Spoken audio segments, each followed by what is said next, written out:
दोस्तों, क्या इस महँगाई भरी दुनिया में बढ़ती हुई फ़ीस जो है आपके हायर एजुकेशन में समस्या बन रही है? तो ऐसे में आपको चिंता करने की बिल्कुल भी ज़रूरत नहीं है, क्योंकि बैंक ऑफ बड़ौदा से आप एजुकेशन लोन ले सकते हैं। जी हाँ दोस्तों, बैंक ऑफ बड़ौदा कई तरह के एजुकेशन लोन देता है, जिसमें आज हम बात करने वाले हैं बैंक ऑफ बड़ौदा के डिजिटल एजुकेशन लोन के बारे में। जो बैंक ऑफ बड़ौदा के अकॉर्डिंग जो प्रीमियर संस्थाएँ हैं, अगर आप का उसमें दाखिला है, उसमें अगर आपका एडमिशन हो जाता है, तो आपको ये लोन बहुत ही ईज़िली और कम ब्याज पे भी मिल सकता है। पूरा प्रोसेस क्या है, क्या डॉक्यूमेंट्स आपको देने होंगे, कैसे आप इस लोन के लिए अप्लाई करेंगे, कौन से लोग इस लोन के लिए एलिजिबल हैं, बैंक ऑफ बड़ौदा के द्वारा जो लिस्ट जारी की गई है, उसमें आपके इंस्टीट्यूट का नाम है या नहीं, कैसे आप उसको चेक कर पाएँगे, ये तमाम जानकारी आपको आज के इस वीडियो में मिलने वाली है। तो नमस्कार दोस्तों, मैं नीतीश और स्वागत करता हूं आपका टेक्निकल मित्रा के आज के इस नए वीडियो में, जहां हम जानने वाले हैं बैंक ऑफ बड़ौदा के डिजिटल एजुकेशन लोन के बारे में। मैं बैंक ऑफ बड़ौदा की ऑफिशियल वेबसाइट पे हूं, तो ज्यादा समय ना गवाते हुए हम बैंक ऑफ बड़ौदा के डिजिटल एजुकेशन लोन के पेज पे आ चुके हैं।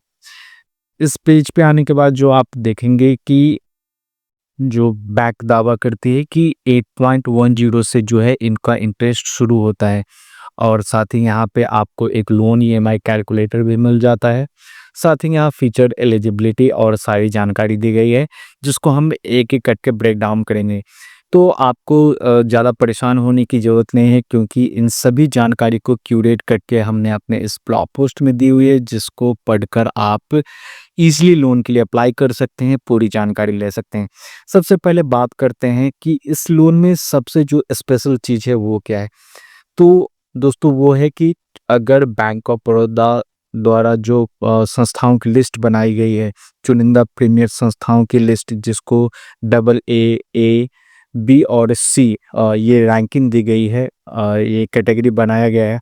अगर इनमें आपका दाखिला हो जाता है, तो आपको जो है लोन कम इंटरेस्ट पे बिना कोलैटरल के, यानी कि आपको कोई गारंटर या गारंटी देने की ज़रूरत नहीं है, और बहुत ही सस्ते इंटरेस्ट में आपका जो है लोन अप्लाई हो जाता है, लोन अप्रूव हो जाता है। इसमें आपको मोरेटोरियम पीरियड भी मिलता है। मोरेटोरियम पीरियड क्या होता है? जब आपका लोन चल रहा होता है, एजुकेशन लोन चल रहा होता है, तो उस दौरान आपको लोन पे करने की ज़रूरत नहीं है। उस पढ़ाई ख़त्म होने के बाद, यानी कि कोर्स पूरा होने के बाद भी आपको 1 वर्ष तक कोई भी ब्याज जमा करने की ज़रूरत नहीं होती है, जो आपका मोरेटोरियम पीरियड कहलाता है। तो इसमें आपको 1 साल का मोरेटोरियम पीरियड मिल जाता है, यानी कि कोर्स ख़त्म होने के बाद आपको तुरंत इंस्टेंट पैसे डालने की ज़रूरत नहीं है।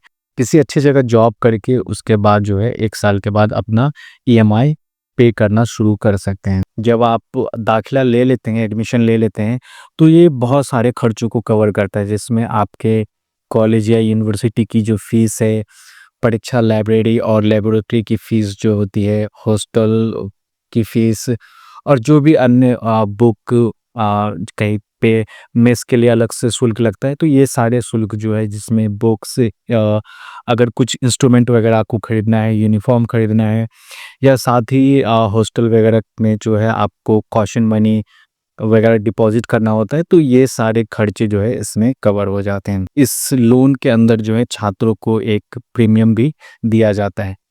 इसके अलावा दोस्तों, अगर बात करूं कि अगर आप विद्यालय के बाहर, यूनिवर्सिटी के बाहर अगर आप कोई कोचिंग वगैरह करते हैं, तो बस इस खर्चे को इसमें शामिल नहीं किया जाता है। बात करते हैं कि जो bank of Baroda digital education loan है, इसका इंटरेस्ट रेट क्या है?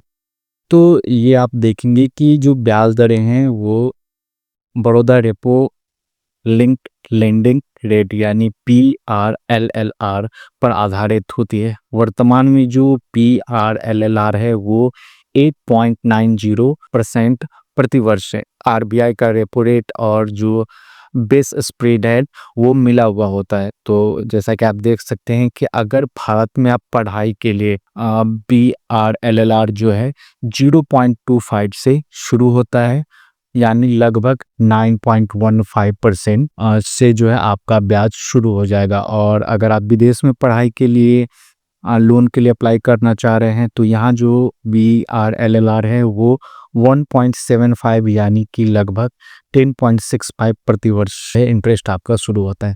साथ ही मैं आपको बता दूं कि जैसा कि मैंने आपको बताया कि प्रीमियर संस्थाओं में जैसे IIT IIM या डबल ए श्रेणी या ए श्रेणी के अगर आप इंस्टीट्यूट में पढ़ाई कर रहे हैं तो ब्याज दरें जो है 8.75 से 9.15 तक जा सकते हैं। इसके अलावा महिलाओं को भी इसमें छूट मिलती है। रीपेमेंट की अवधि आपको बता दें तो जैसा कि मैंने आपको बताया कि 1 साल का आपको मॉरेटोरियम पीरियड मिलता है। यानी कि सपोज करते हैं कि अगर आपका कोर्स 3 साल का है और मॉरेटोरियम पीरियड 1 साल का है तो यानी कि 4 साल आपको कोई भी इंटरेस्ट, कोई भी EMI पे करने की ज़रूरत नहीं है। दोस्तों ये कैसे समझेंगे कि bank of Baroda digital education loan जो हम ले रहे हैं इसमें प्रीमियर संस्थाओं की लिस्ट कैसे है। तो बैंक की जो साइट है वहाँ से आपको ये लिस्ट मिल जाएगी और हमारे इस ब्लॉग से भी मिल जाएगी। तो सबसे पहले ये समझ लीजिए कि जो लिस्ट डबल ए बनी है इसमें सबसे बेहतरीन संस्थाओं को रखा गया है जैसे कि IIT IIMs, इसके अलावा A है, B है और C है। तो यहाँ पे ये लिंक दिया हुआ है, यहाँ पे आप क्लिक करेंगे और एक PDF ओपन हो जाएगा आपके सामने। यहाँ पे आप देख सकते हैं कि कैटेगरी है और डबल ए कैटेगरी में अगर आप गौर करेंगे तो सारे IIM, IITs, ISBs तो जो बड़े बड़े इंस्टीट्यूट हैं, पॉपुलर है, रेपुटेटेड हैं, उन सब के नाम यहाँ है। इसके बाद फिर ए कैटेगरी आता है, फिर इसके बाद B है और इसके बाद C है। अगर आपका डबल ए या ए कैटेगरी के कॉलेज में आपका दाखिला है तो डेफिनेटली जो है आपका लोन इजी अप्रूव हो जाता है और इजी पैसे डिसबर्स हो जाते हैं। इस लोन के लिए मेरा तो यही आपको सजेशन रहेगा कि अगर आप डबल ए या ए कैटेगरी के इंस्टीट्यूट में आपका दाखिला है, आपका एडमिशन है, आप PDF से चेक कर सकते हैं अपने इंस्टीट्यूट का नाम उस लिस्ट में है या नहीं, तो ही आप अप्लाई करें। अगर आप B या C कैटेगरी में आते हैं तो ज़्यादा चांसेस हैं कि लोन आपका रिजेक्ट हो जाए। तो अगर आप डबल ए या ए में आते हैं तो ही अप्लाई करें, ज़्यादा सही रहेगा। मात्र कि जो है इसमें लोन लेते समय उम्र 40 से ज़्यादा नहीं होनी चाहिए। आपका इंस्टीट्यूट जो है वो गवर्नमेंट सर्टिफाइड होना चाहिए जैसे AICT, UGC वगैरह से अप्रूव होना चाहिए। और पार्ट टाइम कोर्स के लिए जो है या किसी टाइप के छोटे सर्टिफिकेट कोर्स के लिए जो है यहाँ पे आपको लोन नहीं मिलेगा। ये लोन अवेलेबल है फुल टाइम कोर्स करने वाले छात्रों के लिए जो कंप्लीट फुल टाइम जो कोर्स होता है, तो इसके लिए भी आप इस लोन को ले सकते हैं। बात करें डॉक्यूमेंट के लिए क्या क्या जरूरत पड़ेगा तो यहाँ पे मैंने लिस्ट बनाई हुई है कि जो छात्र हैं उनको आधार, पैन, एडमिशन का प्रूफ, कॉलेज से मिलने वाला आपका जो फी स्ट्रक्चर है और जो आपके पिछले मार्कशीट हैं 12th के, ग्रेजुएशन के, 10th के, ये सारी चीज़ें आपको देनी होगी। इसके साथ ही जो है को एप्लीकेंट उसका भी इनकम का प्रूफ, पैन और आधार वगैरह देना होगा। इसके अलावा जो है अप्लाई करते समय आप अगर PC से अप्लाई कर रहे हैं तो आपके PC पे एक वेब कैमरा होना चाहिए, अच्छा इंटरनेट कनेक्शन होना चाहिए और एक वैलिड मोबाइल नंबर होना चाहिए। ये याद रखिएगा कि जब आप अप्लाई करते हैं और 30 दिनों तक आपकी एप्लीकेशन ऐसे ही रह जाती है तो वो एप्लीकेशन खुद ब खुद रिजेक्ट हो जाती है, यानी कि अब आपको दोबारा फिर से अप्लाई करना होगा। तो यानी कि आपको इस समय सीमा का ध्यान रखना होगा कि जब भी आप अप्लाई करें तो 30 दिन तक जो है 30 दिन के अंदर ही सारा प्रोसेस हो जाना चाहिए। अप्लाई के लिए यहाँ पे मैंने लिंक दिया हुआ है, आप यहाँ पे क्लिक करेंगे और ये आपको रिडायरेक्ट कर देगा एजुकेशन लोन की वेबसाइट पे और सिंपली आप यहाँ सब कुछ देख के यहाँ प्रोसीड कर सकते हैं। प्रोसीड करने के बाद जो है आपको मोबाइल नंबर मांगा जाएगा। जैसे आप मोबाइल नंबर डालेंगे, OTP डालेंगे, जो ऑनलाइन अप्लाई का प्रोसेस है वो अब शुरू हो जाएगा।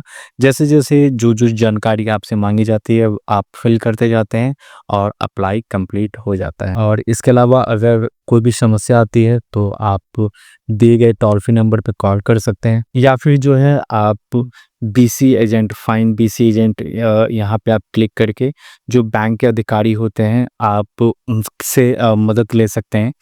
तो इसके लिए भी आप यहाँ पे स्टेट सेलेक्ट करेंगे। स्टेट सेलेक्ट करने के बाद आप अपना जहाँ से आप अप्लाई कर रहे हैं वो डिस्ट्रिक्ट सेलेक्ट करेंगे। यहाँ पे आपको ब्रांच मिल जाएगा तो आप यहाँ से ब्रांच सेलेक्ट करेंगे और सर्च पे क्लिक कर देंगे और इसके बाद देख सकते हैं कि जो भी बैंक के बीसी एजेंट्स हैं, उनकी जो है आपको डिटेल यहाँ पे मिल जाएगी। आप किसी से भी कांटेक्ट कर सकते हैं। अगर आप दूर दराज के क्षेत्र में रहते हैं तो आप इन बीसी एजेंट के थ्रू जो है वो ट्राई कर सकते हैं, उनसे हेल्प ले सकते हैं, उनसे जानकारी ले सकते हैं। वो आपकी डेफिनेटली हेल्प करेंगे इस बारे में। तो दोस्तों, ये था बैंक ऑफ बड़ौदा का डिजिटल एजुकेशन लोन आप कैसे अप्लाई करेंगे, और जो भी जानकारी थी मैंने काफ़ी डिटेल में आपको पहुंचा दी है। उम्मीद है दोस्तों कि इस प्रोसेस को अपना के आप बैंक ऑफ बड़ौदा का डिजिटल एजुकेशन लोन ले सकते हैं। तो दोस्तों, आज के लिए इस वीडियो में इतना ही। अगर आप हमारे चैनल पे पहली बार आए हैं तो हमारे चैनल को सब्सक्राइब कर लीजिएगा। वीडियो हेल्पफुल लगी है तो इसको लाइक कीजिएगा और शेयर कीजिएगा ऐसे दोस्तों के साथ जिनको इसकी ज़रूरत है। धन्यवाद।